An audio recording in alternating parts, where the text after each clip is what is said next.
बहुत से लोगों को बात बढ़ा चढ़ाकर बयान करने की आदत होती है। बात इतनी होती नहीं जिस कदर वो बढ़ाकर बयान करते हैं। ऐसे ही लोगों के लिए कहा जाता है राई का पहाड़ बनाने वाले, पैर से परिंदा बनाने वाले, यानी मुबालगे की हद कर देते हैं। हमारे महल्ले की एक खातून खाला नसीमा एक दफ़ा हमारे घर आए। कहा कि पड़ोस वाले असलम साहिब काफ़ी बीमार हैं।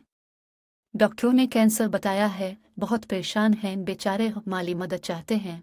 ये सुनकर उम्मी अबू को बहुत अफसोस हुआ। अबू ने अपनी बचत से चंद हजार रुपए लेकर असलम साहिब के घर चले गए। क्या देखा कि असलम साहिब कुर्सी पर बैठे अखबार पढ़ रहे हैं और माशाअल्लाह बिल्कुल तंदुरुस्त लग रहे हैं। अबू हक्का बकारा गए। असलम साहब ने मुस्कुरा कर कहा, आइए आइए शाहिद भाई, कैसे हैं आप? अबू ने कहा, जी मैं तो ठीक हूँ, अब सुनाई, सुनहे बीमार हैं।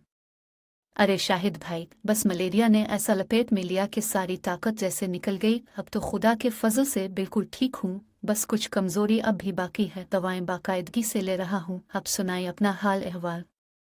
अबू ये सुनकर हैरान रह गए। बहरहाल उन्होंने असलम साहिब से कोई तस्करा न किया। खामखा शर्मिंदगी अलिफाटेन पढ़ती घर आकर उम्मी को सारी बात बताई।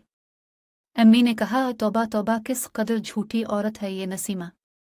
आज आमिर बस स्टॉप पर देर से पहुंचा, बस निकल गई, वो स्कूल न पहुंच पाया। अदनान ने शाम को घर आकर बताया, सर इसहाक बहुत गुस्से में थे, कह रहे थे आमिर नालायक और गैर जिम्मेदार लड़का है, जब आएगा तो उसकी अच्छी तरह खबर लूंगा।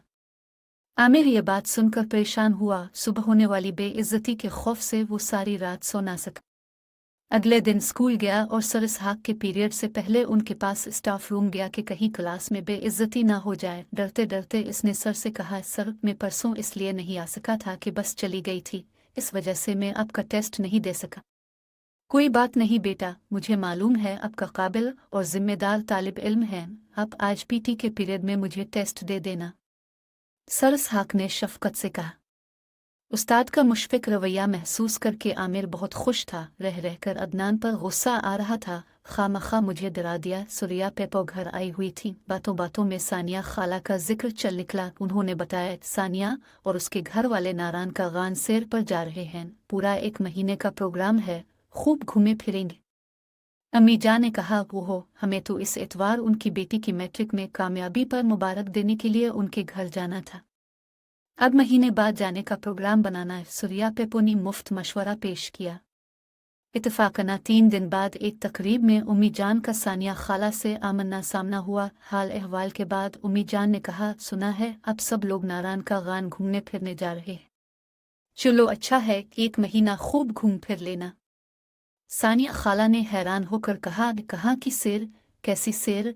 मेरे छोटे बेटे को सख्त बुखार और नज़ला ज़ुकाम है, अभी इसको बड़ी बेटी के पास छोड़कर मुश्किल से आई हूँ। ऐसी हालत में हम कहीं नहीं जा सकते। आपको किस बेवकूफ़ ने ये बात बताई है? अम्मी ने शर्मिंदगी से कहा, किसी से सुना है कि आप लोग 1 महीने के लिए नारायण का गान जा रहे हैं। नारायण का गान का ट्रिप तो हम गर्मी की छुट्टियों में बनाएंगे, वो भी 1 हफ्ते के लिए जाएंगे, 1 महीने के लिए नहीं। सानिया खाला मुस्कुराकर बोले। अम्मी जान बेचारी काफ़ी शर्मिंदा हुई। तो साथियों, किसी की बातों पर बगैर तस्दीक किए यकीन करने का ये अंजाम होता है। किसी भी बात को आगे बढ़ाने से पहले इसकी तस्दीक ज़रूर करनी चाहिए, ताकि बाद में पछतावा, शर्मिंदगी ना हो।